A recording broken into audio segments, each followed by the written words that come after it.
Being a British guy in 2015 is not easy. 21st century pressures are changing.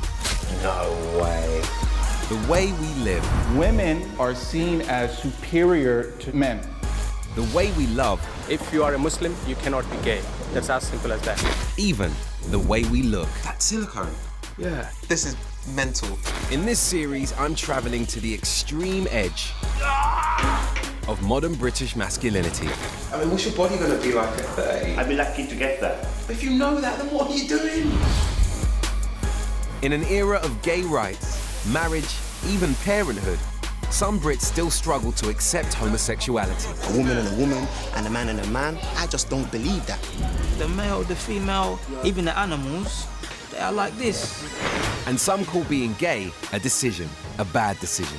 I'm sorry to cut you, but you're comparing homosexuality to stealing and I'm not equating it. I'm not equating I know, but you're comparing. But for those who feel they have no choice, the effects can be devastating. He kicked my bedroom door open. He was like, I want you out of my house by midnight. And we didn't speak for 3 years.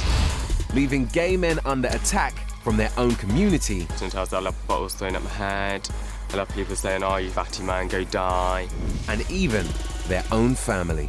My own mother said to me, if you murdered someone, I'd still accept you. But you being gay, I can't accept you for that.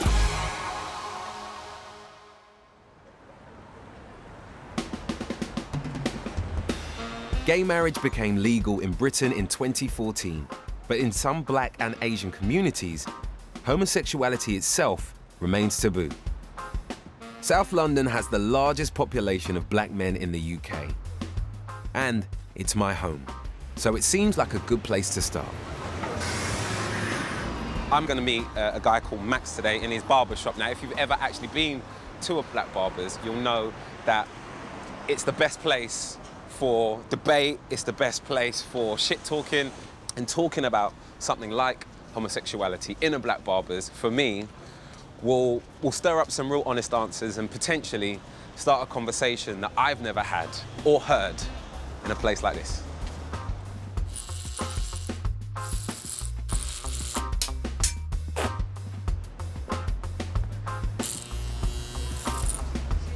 Max? Hey. What's going on, brother? How you doing?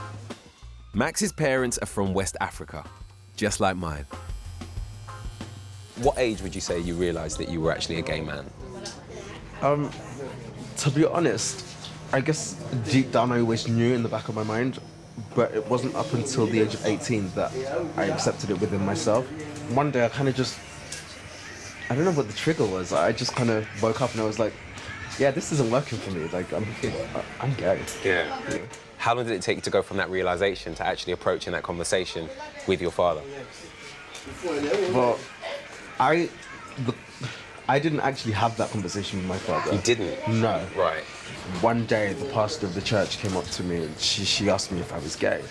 And at this point in time, my philosophy was like, I'm not going to tell people, but if somebody asks me, I'm not going to deny it. And I said, yeah. And then she asked me if my dad knew. Yeah. And I said, I haven't told him yet. And at the end of the conversation, she said to me, if you don't tell him, I will. So what, she went on to tell him off the back of you not taking that week to tell him? And how did he react? It wasn't great. He kicked my bedroom door open, gave me this long 10-minute lecture, and he was like, I want you out of my house by midnight. And we didn't speak for 3 years. Max tells me they now talk just 2 to 3 times a year. It's fair to say my father doesn't know who I am right now. Yeah. Based on your experience, what would you say is most commonplace when it comes to West African parents and how parents react to that news? Do you know, I think a lot of people from Africa are very religious. Yeah. And I think that's where it starts. Excuse me, auntie, where are you from? I'm part Liberia, Sierra Leone. Okay, and how long have you been in the UK? 16 years. 16 years, right, okay, now that's your little boy who's getting his hair cut, right? Yeah. What is your attitude towards homosexuality? For instance, if your son came out as gay, how do you think you'd react? It's quite hard because African people, like you said, something that is a cultural thing.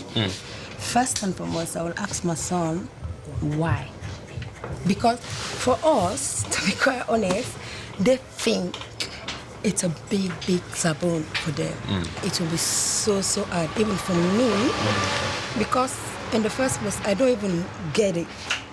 Gay, I don't even get it. Excuse me, brother. It's fairly obvious what your religious beliefs are, but culturally, I'm really interested in your point of view. First of all, where are your family from? What's your background? Well, my parents are from St. Lucia. You're West Indian? Yeah, I'm okay. West Indian. Were they born there and came over? Yeah. And you were born here, I take it? I was born here, yeah. And how old are you now? I'm 30 now. You're 30 years old. What are your views on homosexuality? You to your way, me to my way, but me, I don't agree with this one. A lot of good comes from men and women, you know, like being together, brother, you understand? Not to put it like this way, but even the animals, they are like this, you understand? Like the male, the female, even the plants are like this, you know? What would you do if your daughter actually came home and told you that she was homosexual? I mean, to begin with, I'd be heartbroken. To begin with, I'd be heartbroken, personally. I would have the hope maybe it's a phase, it's something, and... Does that mean that you believe that homosexuality is something that a person chooses? People are choosing to become homosexual. What would you say to that? I think it's almost, and no offense to you, but it's probably the most ridiculous thing anyone can say, that someone would choose to be gay. If you look at the world we live in, being gay isn't like, it's never been a good thing. It's never been something easy to do. So why would anyone at any age wake up one day and say, do you know what, I want to be a homosexual so that the people in the street can throw rocks at me and so that I could be rejected by my family? I don't know, because obviously you could be with a woman, that relationship may not have worked out. Maybe she done your head in, maybe this, you know, like she was, you know, she was a bad woman, she oppressed you, you know, she made you feel low, all this stuff. But there's many out here. There's many out here. The good one may have come after this one. Do you think that your versions of happiness can exist side by side? I think so. It's like, if you go to a restaurant with somebody and one person wants to order pizza, but the other person wants to have chips, what will make one person happy is the chips. What will make another person happy is the pizza. We can sit at the same table and we can eat. We can probably be in the same restaurant, but he will have his table there, and he will be, you know, doing his thing on his table there, and I will be on my table over there.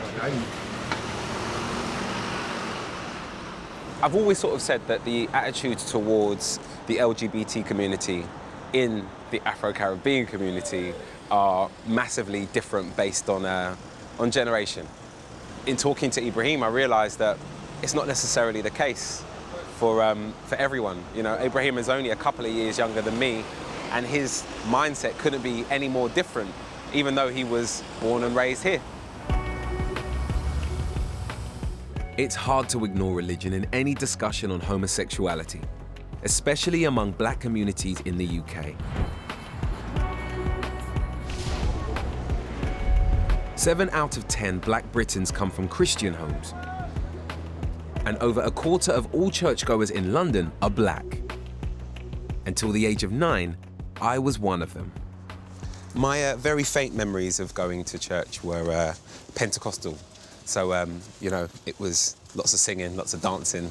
There were a lot of people catching the Holy Ghost. I'll never forget Auntie Linda catching the Holy Ghost and breaking a chair. That was a good time.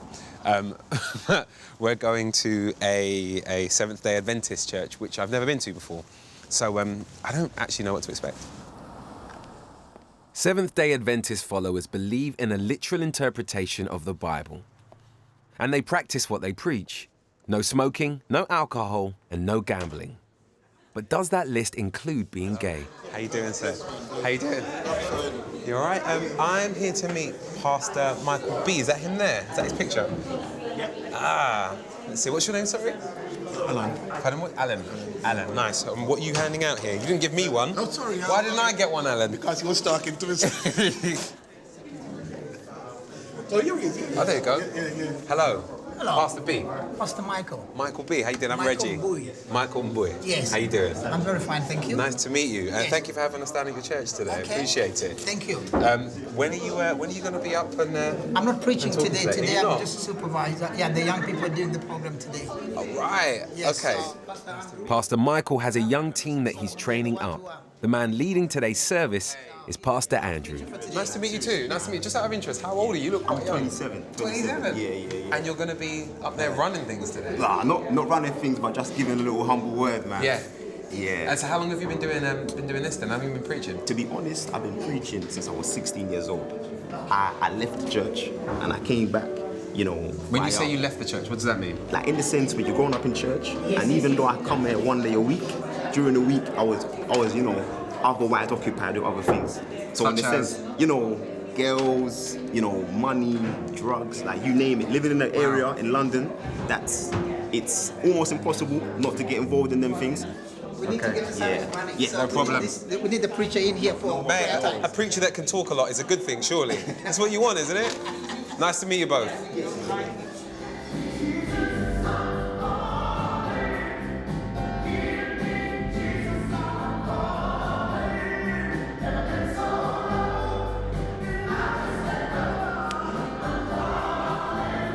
There is quite a lot of young people here. There's quite a lot of people under the age of 25 here, and I imagine that he's probably a big part of that. My sermons are not, this is just me, like it or leave it. I'm an honest person. I'm breaking it down. The world are seeing God how we present him. People outside, the only God they see is you. And if we show them that God is like this, you can't do this and you can't do that, and look at you, you're going to hell. If we show them that that is what God is like, then they're not going to want, don't miss this now, they're not going to want to come to the place where God is. And now God gets the blame for our misrepresentation of him. Andrew isn't what I was expecting. He doesn't talk like the pastors I remember and feels like a typical young guy from South London. And the theme of his sermon, tolerance and acceptance. Because I, Andrew Aaron Asher Fuller, if you didn't know my name, that's my name. And me, I'm being honest, I have fallen so far from grace many a times in my life that I can't come to you and look down on you. Pastor Andrew is amazing, isn't he?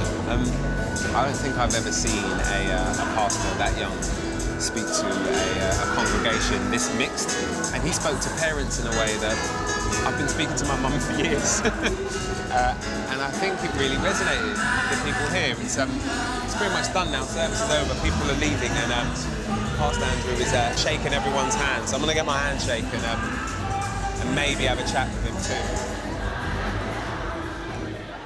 But everyone wants to shake Andrew's hand. So I grabbed the chance to have a quick word with the head pastor over lunch. Hello, hello. I've been told to come for some lunch. What do we have today? This looks amazing.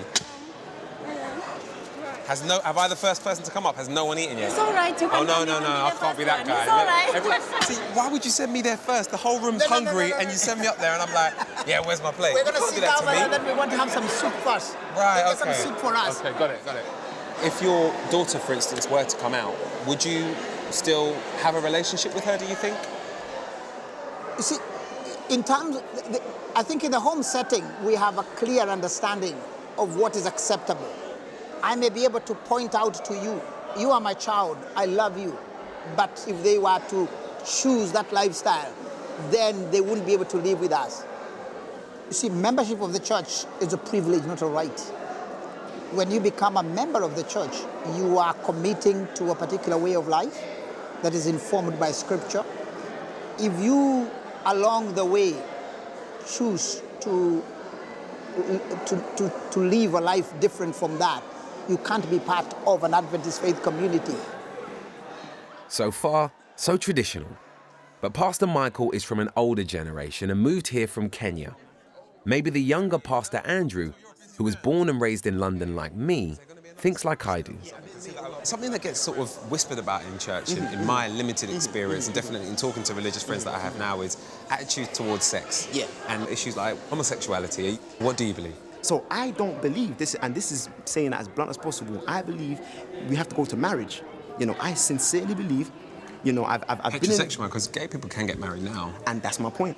The truth of the matter is, my sincere belief is that when I have a woman and a man and a man, no hatred, no animosity, but I just don't believe that mother and father are vital in society. So it's the traditional family setup that yeah, you I believe strongly believe that. You know, with all my heart, this is not half, no, I strongly believe that. Acceptance in this church, at least, only seems to go so far. The delivery might be different, but fundamentally, Andrew believes the same as his elders. There's almost a slim to naught chance of you being accepted by the church if when you come to a church and your pastor is cool, he's got this pretty edgy, crazy background, he's in his 20s, and even he can't get past that point. It's estimated that 1 in 10 people are gay in the UK, and 1 in 300 are transgender, the T in LGBT. So if it's tough being black and gay, I can't help wondering what it must be like to be black and trans. I'm on my way to Burton-on-Trent to find out. I've never actually met a transgender person before, and I'm really looking forward to meeting Tula and hearing her story, because I mean, we're not exactly in the biggest of towns and in the biggest of cities, which instantly throws up its own issues. But as well as that, the fact that she's of mixed race and the fact her father is of Caribbean descent, I'm really keen to be educated on what her life is actually like.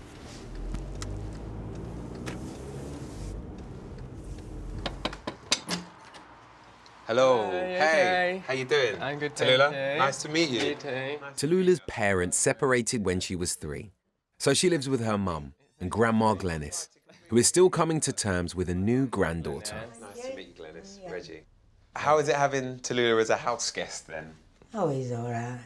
She's all right, I should say. She still can't get to grips with I was going to say. pronouns It's and very, everything. very hard to what you got to do. Yeah. Just get used to the getting used to pronouns and calling everything. him, you know, Tula. Yeah. It's pretty hard to ignore the fact that there is the entirety of your youth on this little shelf over my here. grandma was obsessed with me as a boy. I was about 15, I think, and that was literally just before I came out at school about at the time, the sexuality I was. So that's them two photos. That one was Sexuality you was? Yeah, because when I was at high school, I didn't really have a choice other than to come out as gay, because there was no kind of education as to what being transgender was about, so nobody understood it. So my only option was to come out as gay because I was so feminine, so I had to come out as gay just so people would get off my back. Right. But at that point, you were attracted to girls? Or to guys? No, I've always been, in my head, a straight woman, but to everyone else at the time, because I was attracted to guys, everyone was just like, well, you must be gay. It was after I left school that I came out as transgender and started living as a woman. This is how I came out about being... Just in a living my national life as a newspaper. woman, yeah. So this is it. There's me. All right, what tea you got? Can I get a brew on? A brew, yeah. See, this is a massive indicator of how good a host you are, how good your brew is. I think I'm quite a good host. Oh, really? Yeah. All right. Apparently Libras are, because I'm a Libra. So what were you called before? I was called Aaron before. Aaron. There we go. Don't be shy. Moment of truth, no pressure. That's a 7.5 out of 10. It's 7.5? No. He was disgusted. I think it's a 10. It's a really good 10. I'll give you an 8. I'll It nudge may it to just an be 8. the water around here. You're not used to it. Where are we headed? To the garden. Now that we're away from her nan, there's one question I've been dying to ask Tula. Not to be massively intrusive, but you say that you haven't had your boobs done, but you seem fairly together in that area. Yeah. So what, I mean, I'm on what hormones do you at do? the minute. I'm on hormones. My boobs are probably about an A, but I wear like a C bra and then stuff it with these sticky chicken fillet things. Right. But yeah, it gives me quite a realistic bosom, I think. Yeah. So what kind of guys do you date now? Like, I always end up getting with white guys, but I always get approached more by black guys. So they'll say to me, oh, I'd go there with you in 4 years' time once you've had surgery, but I won't go with you now because you've got a dick. That kind of thing. Is there a big black community here?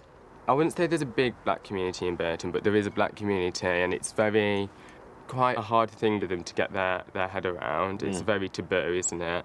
On the drive up here, I realised just how Asian this area is. Yeah, there's a lot of Muslims and a lot of Sikh people. I mean, how do they react to you? Not very well, to be fair. Like, I do get quite a lot of death threats from the Asian community. How do those death threats come? Are they to your face, through the door? Oh yeah, to my face down the street. I'll be walking down the street sometimes, I'll have bottles thrown at my head. I'll have people saying, oh, you fucking batty man, go die. Literally saying everything that you could think of to try and get a reaction out of me. And I just didn't give in. Why did you choose not to react to that? Just because I'd probably get beaten up if I was to react to it. Yeah. And I can't really afford to have my face being broken. I'm not totally surprised Tula has had grief from some in the local Asian community. Some Muslims struggle to accept gay people, let alone transsexual ones. Few are willing to talk about it on camera, but there is one online, and it turns out that he's gay himself. Homosexuality is okay and is not wrong. You can't change your sexuality no matter what you do. The man in the video is Sahil Ahmed, a 23-year-old student from East London. Maybe he can shed some light on how his fellow Muslims view gay people. Have you always been in this bit of town? Did you grow up around here? No, I didn't grow up around here. I grew up in Waltham Forest. Okay. So I moved here a year ago. Basically since I moved out of my parents' house and stuff. At what age did you realise that you were gay? Well, I mean, the age I realised I was gay was literally last year, age of 22. So that's when I actually came out to myself. Yeah. And the reason why it took so long is because my religion taught me that being gay is not a thing. Yeah. I was pretty much born into actually a very kind of strict form of Islam. You know, I was basically brought up believing that the West is, the enemy, that the UK is at war with Islam. Even though you were living in the UK? Yeah, even though I was born here and I was living here. Yeah. And I was just basically all the non-Muslims are the enemy and that they want to destroy Islam. And I really believed that. At your most extreme point, what would your view on homosexuality have been? Well, my view would have been that it's disgusting, it's evil, and what you do to gay people is that you throw them off a tall building and you stone them to death. And I also kind of believed that I deserved being gay as a punishment from God because I'd done something evil in my life. Wow. All right, I'll be your basket man. Yes, thank you. You get what you need. Yeah. Sahil no longer practices his religion. Fridays used to be prayer day, but today he's having friends over instead. I think cookies are a good idea, You want cookies? right? Cool, Yeah. go for it. There you go. He's forced to keep the location of his student flat a secret from his family. Coming out was just the beginning of his ordeal. What was it that made you decide to leave home? Basically, when my parents realized I was gay, did they realize or did you tell them? The way they'd found out is that they'd using the router, they checked my internet history, and then when they checked that, he's into other guys, and then conclusively. Yeah, conclusive. So then basically they called me back home and my dad basically said, I know the secret that you've been keeping from us. That was the most dreadful, fear-inducing moment in my life. He's my dad, but he believes that gay people should be killed. They should be stoned to death. Including his own son? Including me, yeah. In the Pakistani community, there's a very strong shame factor. There's the whole thing about honor. So for example, my own mother said to me, if you murdered someone, I'd still accept you. But you being gay, I can't accept you for that. I can't accept that. Was there ever a conversation about curing your homosexuality? Did that ever happen? Oh yeah, that was actually the main reason why I ended up leaving the house. They basically said, the only way you can stay in this house is if you agree to be exorcised, to get the demons out of you. Because they were convinced that the reason why I'm gay and the reason why I was doubting religion was because I was possessed. And for the next 2 months, they would recite the Quran over me, make me bathe in holy water. At one point, I almost took my own life in my room. That was when I decided, you know what, I can't stay in this house because if I stay here, I'm probably not going to be around for much longer. Sorry, they were out of champagne. Oh yeah. So we got orange juice. How does that work for you guys? Sahil moved into student accommodation. He hasn't spoken to his family for over a year. How important has this circle of friends become to you? The reason why I'm here actually, like alive, is because of my friends. And if it wasn't for them, then I don't know where I'd be. But Sahil's past still haunts his future. Having sex right now is a bridge too far for me. Like, I would be okay with like a kind of like a romantic relationship with another guy. But having sex is something that kind of, I'm not sure if I'm ready to go into that. If I see two guys together kissing or something, like I'll have like this emotional kind of immediate like homophobia. It's been so deeply indoctrinated in me since childhood that it's hard for me to kind of weed that out and get rid of that and shake that kind of thinking off. I think the most surreal thing about Sahil's story is that it actually happened here in London. I'm flabbergasted that someone is having to go through an exorcism because their parents are disgusted by their nature, by the fact that they're actually a homosexual person. He's now alone. He no longer has a connection to his family, and you know, the thing that seems most painful for him is losing that relationship with his mother and his younger siblings. That's just really sad. All down to the fact that he is being himself.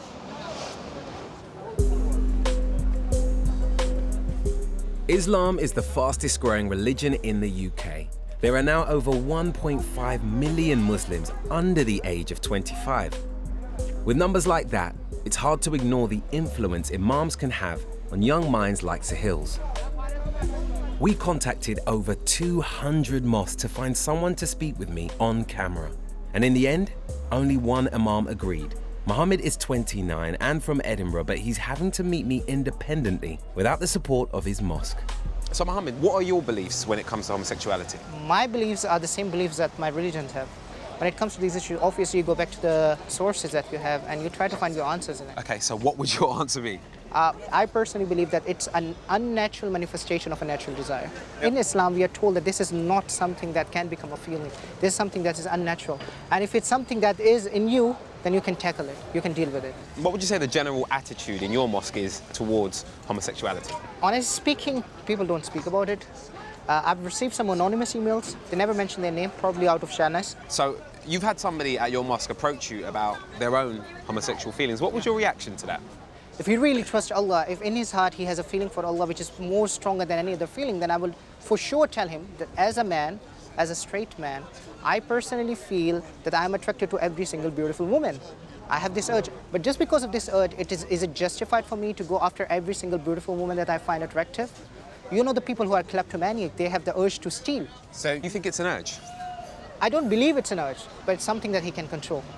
In the month of fasting, for example, especially in the UK, for 21 hours you're not eating. And in the beginning you have struggles, you're struggling, but at the end of the month you find it very normal. I'm sorry to cut you, but you're comparing something like homosexuality to stealing and I'm not equating it. I'm not equating it. I know, but you're comparing. You're comparing them to stealing and to the urge to eat. I'm talking about the physical things. So what would you do then if your son came home and told you, Dad, I've not been able to tell you this before, but I believe that I'm actually gay? How would you react to that?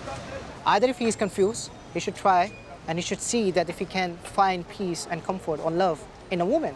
If he can't, then I will tell him that the only option that he has is to live a celibate life if he can.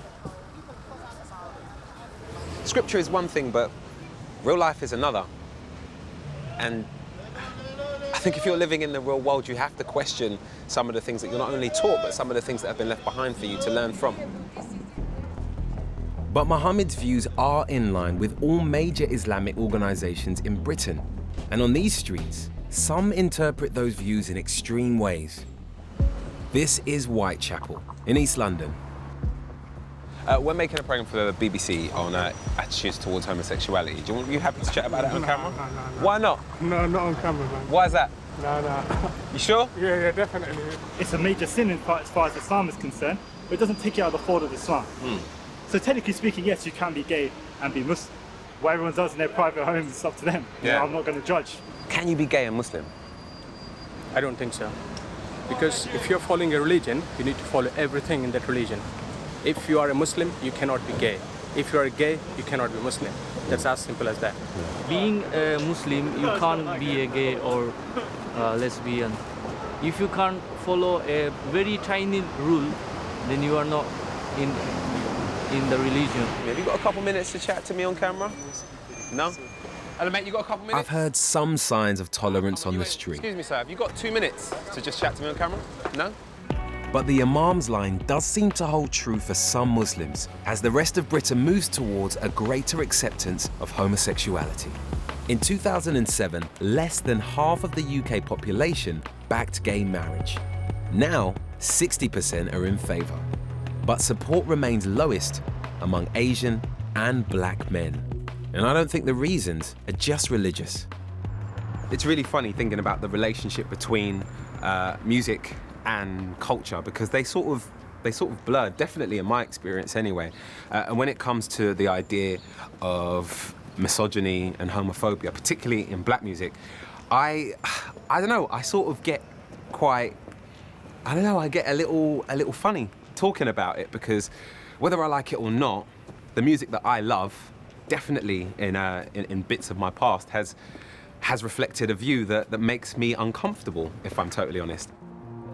Growing up around these attitudes and these hit songs, it's not hard to see why so few black men come out in public.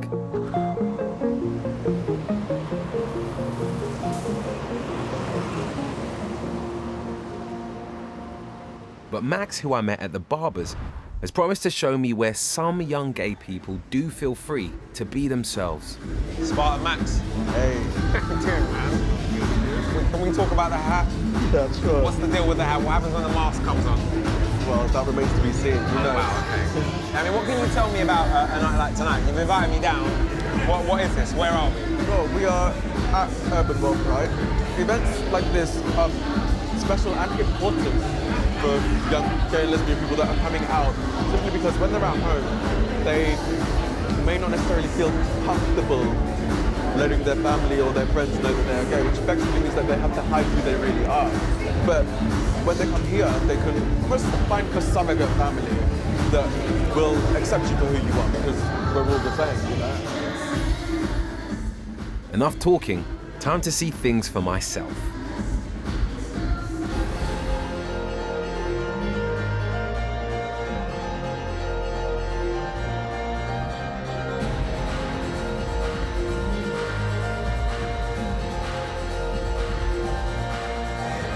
I've been here 1,000,001 times, but never under these circumstances. It's so crazy.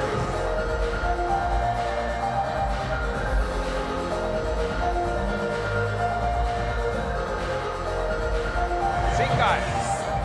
It's unbelievable to witness this parallel world. There's guys daggering guys in there. If you know what daggering is, I mean, you can put that together yourselves, even if you don't know what it is. There are guys daggering guys in there. That doesn't happen. Well, clearly it does. It didn't happen in my world until today. I mean, there's a Desi room up there. There is a room full of Asian men who I can't even get close to right now with the camera because they just don't want to be seen. And the reason that they don't want to be on camera is fairly obvious. There is so much paranoia. I mean, we've had to come here because literally whenever we pull the camera out, people are running in different directions.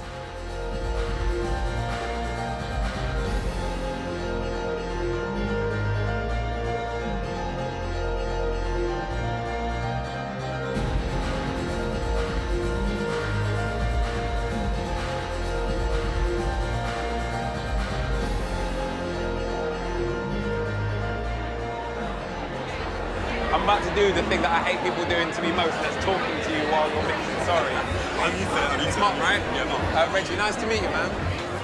And when it comes to our parents' generation, homophobia was pretty much commonplace, and things are changing for the better, but there still is that weird energy towards homosexuality.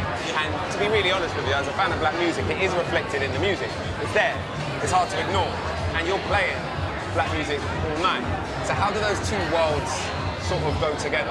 I think for me personally, I grew up with reggae, bashment, dancehall. So whether I was gay or not, it's part of my culture. I've grown up to those music. So take away the words, the music, the energy I get from the beats, I couldn't deny it. Do you get what I mean? So I'm not going to let things like step on Chichi Man or any of those kind of lyrics really bother me. I'm there to dance. I don't care what they're talking about. I know that certain people do have a problem with it, but I find it's more the white community that has problems with the words of the bashment rather than...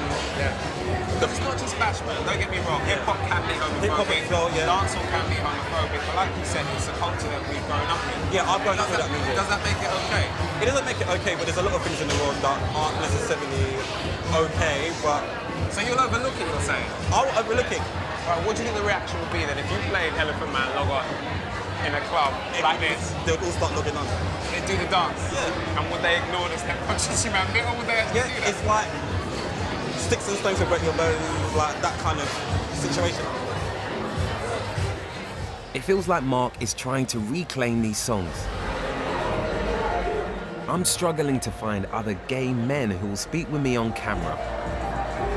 But Nicole, a 21-year-old lesbian with a Jamaican dad, agrees. Thank you for finding the time to chat to me. I appreciate it. Thank you so much. No, it's all good. Thanks. So, do you think it's easier to be a gay girl or a gay guy in London? I say it's hard to be a black gay man. I mean, according to my dad, it's immoral, it's wrong. He sees it as if everybody in our generation is going to accept people being gay, then our generation, when we have kids, they're going to come back to us and tell you that we're sleeping with donkeys and we must accept it. In Jamaica, they see homosexuality as the white man's disease.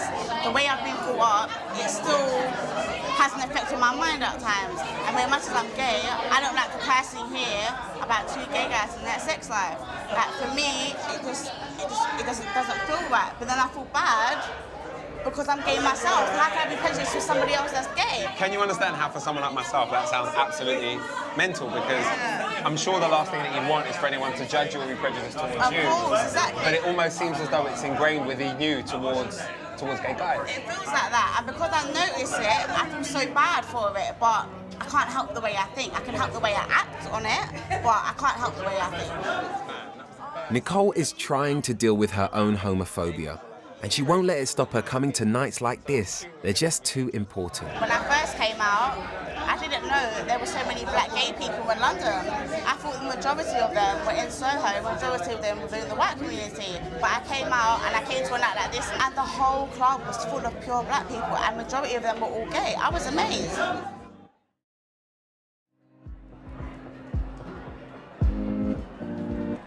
There is a bubble around that venue that people are walking into and it's safe. It's weird, like it's a bittersweet sort of thing. You come out of a night like tonight feeling really positive that there is somewhere for young black men to go. But at the same time you think, wow, there are a lot of people in 2016 who are still scared to be seen being who they truly are on camera. But one person who isn't afraid to be out is Tula.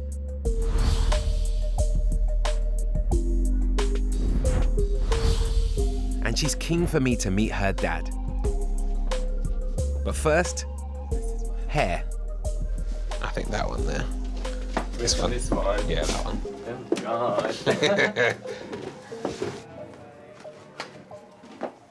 God. Oh, my God. See? Look at me.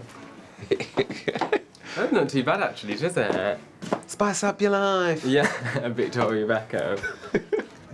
But it would definitely show all of my Adam's apple. Like sometimes with my wigs, I get them really big and long so that I can kind of like disguise it from the side. Do you know what I mean? When you are shopping in here and you do see other black women, I mean, how do they react to you? They just stare a lot, they just look a lot, and then they'll just whisper amongst themselves. They'll be like, oh my God, that's a man. They'll be like, oh my God, really? No, it's not. And then they'll be like, yeah, look at her throat. And then they'll be like, listen, listen, listen. And then that's the kind of whispering it is. How far away from being who you want to be do you think you really are? I'm a long way, because I've only just started my transition. So it's like 4 years on the waiting list, unless I can get 12.5 grand together to have my vaginoplasty and 5 grand to have my boobs and 2.5 grand to get this done, then I'm a very long way. Tula is confident no one will be able to tell she once was a man when all the surgery is done, including a vaginoplasty. It looks so good how they do it. Like, it literally looks like a normal vagina.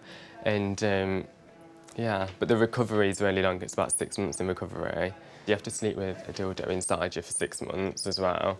Yeah, to stop it from healing. Oh my God. Yeah. Surely there's another way of doing that. No, there's no other way. Otherwise, it's just going to heal back together, isn't it? Because it's man-made. It's like a scar or a cut or a wound. A long time. But some people will probably be into that. Yeah, at least it'll be quite deep.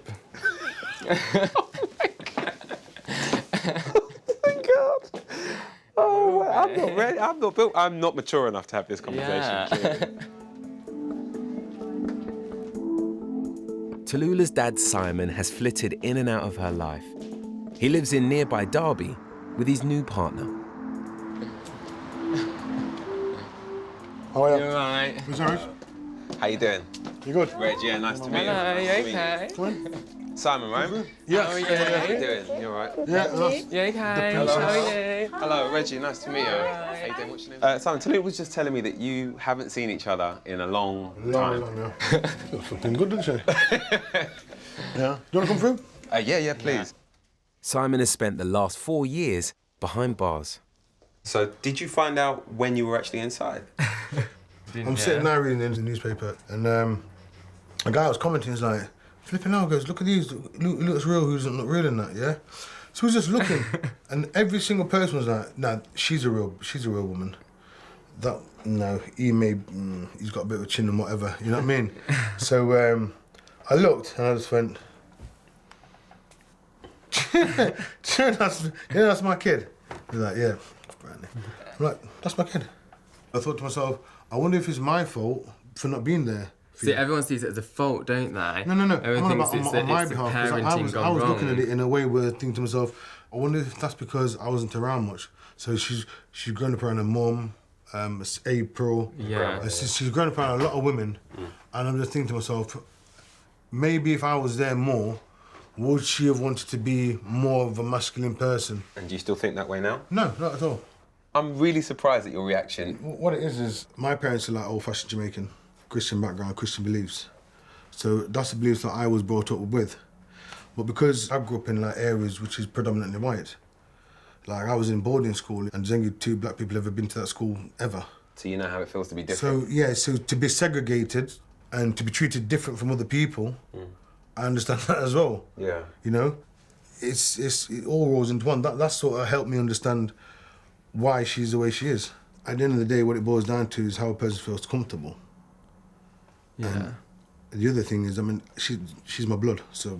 Were you surprised at your dad's reaction? I was, because I've been judged so much by the black community as it was. I thought, well, my dad's just going to be another one.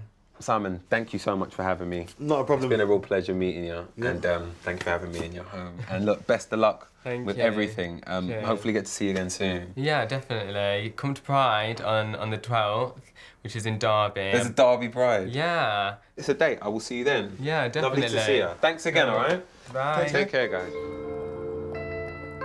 Tallulah's dad really surprised me today, given his history and their distant relationship. There is nothing stereotypical about Simon's views. I never thought he would be so accepting. And so, I can't help but think about Sahil, who I met at the start of my journey. He too is still coming to terms with his sexuality, but he's doing it alone, without his mum or dad. So I'm inviting him to join me at Pride next week. Let's hope there are no Muslim anti-gay protesters there, as it wouldn't be the first time. Just doing a teeny bit of research, there hasn't actually been a march as part of Derby Pride in quite a few years, because the last time a march happened in 2012, people were arrested. There were people protesting, there was hate speech. Some actually held placards which had things written on them such as homosexuality equals freedom gone too far, homosexuality equals a crime against God, and Islam is the ultimate truth. Things such as scum were screamed, gays will go to hell, which just sounds ridiculous to me. I mean, here we go, look, gays, gays, gays, we hope you die of AIDS. To think that grown men were actually chanting this and thought that it was acceptable, to me is mind-blowing. This is happening in the UK, Not 30 years ago, 3 years ago. One of the Muslim protesters was successfully prosecuted for using abusive language.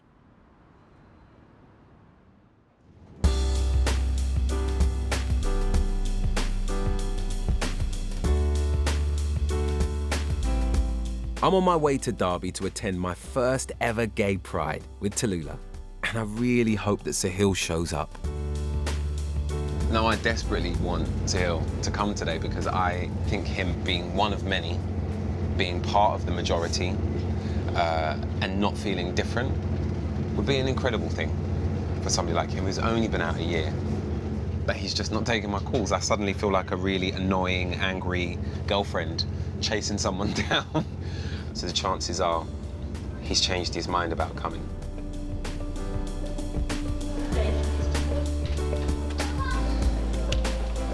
How's that for timing? How are you? Hello, you okay? You look great. Thank you. But I thought I'd make a bit of an effort. Yeah? With it being my hometown pride. Exactly. This will actually be my my first ever pride, and I'm sort of looking around because I was expecting to see a little bit more sort of celebration. We're not in town just yet. Right. But when we get into town, you'll probably see it all more. Yeah.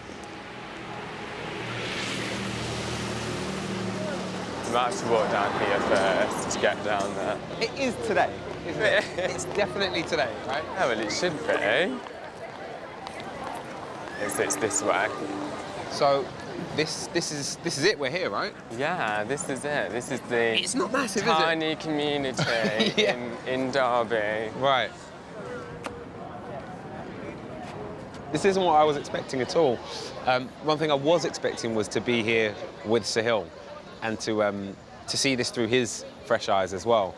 But he's not here. He still isn't responding, and I'm starting to really believe he's not going to turn up today, which is a shame. But at the same time, I mean, just sort of looking around, in a weird way, I can understand why he might not necessarily feel that he fits in even here. Because, I mean, it's a very white pride, isn't it? And outside of myself and Tula, there's one other person of colour here. So definitely, Tula is a minority within a minority within a minority today.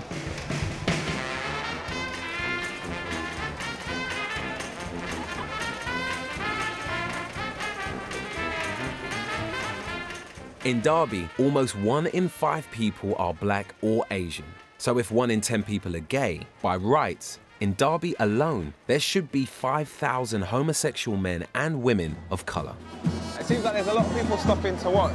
Yeah, there is. What do you think they're thinking? They're probably thinking, wow, what colourful people. Although I spot many black and Asian faces in the crowds of shoppers, they're just here to watch, not take part. Until I spy just one other person of colour actually marching. Excuse me, sorry to interrupt. One of the most interesting things I've found about today is how few Afro-Caribbean or ethnic minority people there are at Pride. Why do you think there's such a small number? Because it's literally, what, 4 people? 3 people? I counted. Yeah. I counted you. But oh, there's another one, a fresh one. So what would the West, you're West Indian, the black side of your family, right? What would that attitude be towards your sexuality? Well, to be honest, I'm not with that part of the family, but from experience of what I've seen, I think it would be total rejection. Yeah. Totally. Meanwhile, from the white side of your They're family? a bit more tolerant, a lot more, in fact. Why is that?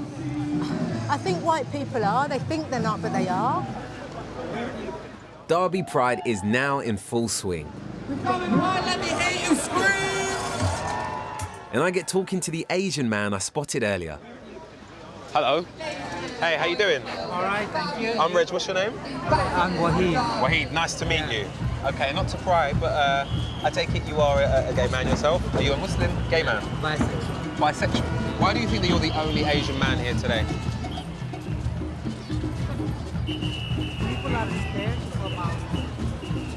I mean, even I'm here because I don't care anymore. I'm over 60. I had my life, so I don't care what people think about. Maybe this is why Sahil and other black and Asian people have stayed away. Too much to lose, too much to fear. Whilst Derby Pride might not have been as big as I expected, there's also been no opposition. So it's almost time to leave Tula and prepare to head home. But not just yet. It's Sahil. I thought you weren't coming. Well, I'm here now. Come here. Good to see you. Good to Now, see you too. this is the first time I've ever been to a Pride event. Yeah. Have you ever been to one before? I've never been to one before. This is my first time as well. Right. Yeah. What do you think? It's amazing. It's absolutely like the kind of like atmosphere. Like, yeah. Have you ever been around this many people who are out before? Never. Like even most of my friends, like my friend circle, most of them, they're straight. Just how comfortable do you feel in an environment like this?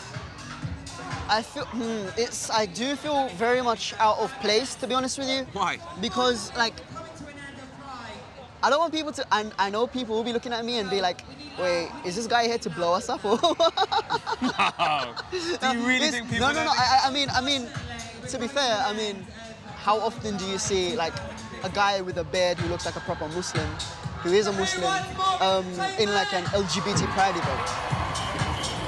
Like now I'm here with you guys, and that's fine. But alone, I wouldn't stay here very long. Yeah. All right, come on. Sahil is convinced everyone sees him as a Muslim first and a gay man second. But is that really true?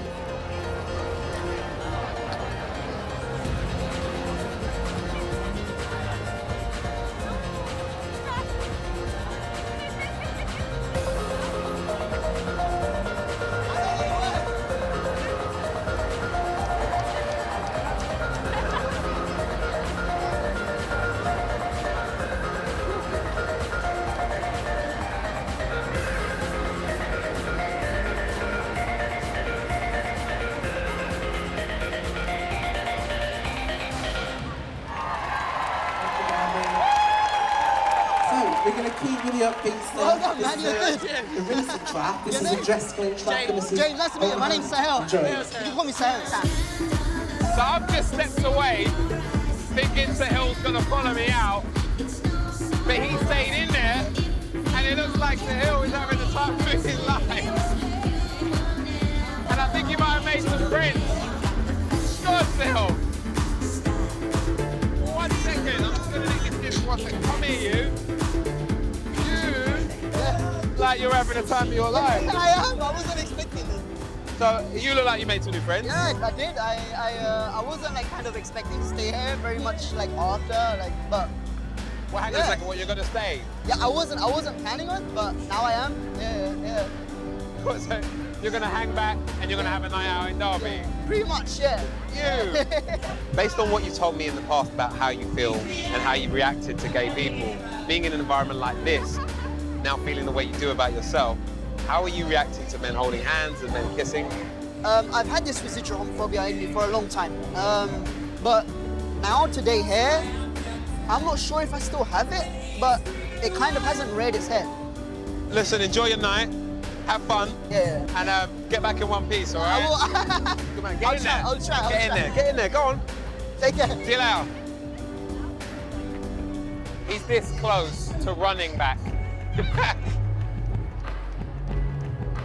To experience my first ever Pride with Sahil was awesome because it was his first time at a day like this, and his journey has taken a massive leap in a positive direction, I think, today. He really is embracing who he truly is, and he is not suppressing it anymore, and that can't be anything but positive. Now, on the other hand, the negative side to today, I think, was that an event like this didn't really have many people that looked like me there. To be exact, I think it was maybe 4. It says a lot about how comfortable people like me feel to be who they truly are publicly.